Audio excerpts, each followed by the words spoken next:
2030 agenda. Gure mundua eraldatzeko garapen iraunkorreko 17 helburu. Bigarrena, GIH, gosea amaitzea.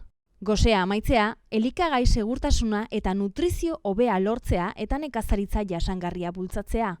Gaur egun, 800 milioi lagun inguruk gosea pasatzen du.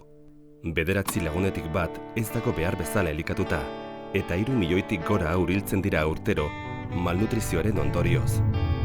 Hori onargarria alda, kontuan hartuta munduko biztanleria osoa elikatzeko behar adina ekoitzi daitekela gure planetan? Gosea eta pobrezia eragiten dituzten faktoreen artean honako hauek ditugu. Elikagaiak alferrik galtzea, nekazaritzako jardunbide okerrak, lurzoruen, uraren eta ingurumenaren degradazioa eta klima aldaketaren ondorioak. Horren bestez, zaila da faktore horiek sufritzen dituzten pertsonek biziraupenerako bideak hobetu ahal izatea. Munduan gosea amaitzeko 2030 agendak talde zaurgarrienei erreparatzen die, hala nola aurrei, emakumei eta adineko pertsonei.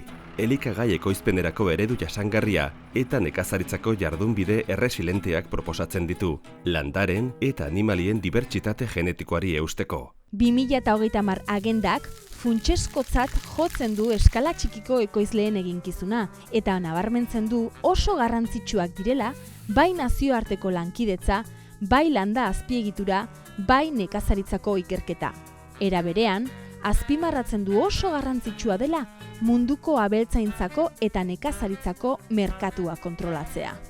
Goserik pasatzen ez den planeta batean, baizik ez da posible izango bertan garapen iraunkorra lortzea. Beraz, ekingo diogu.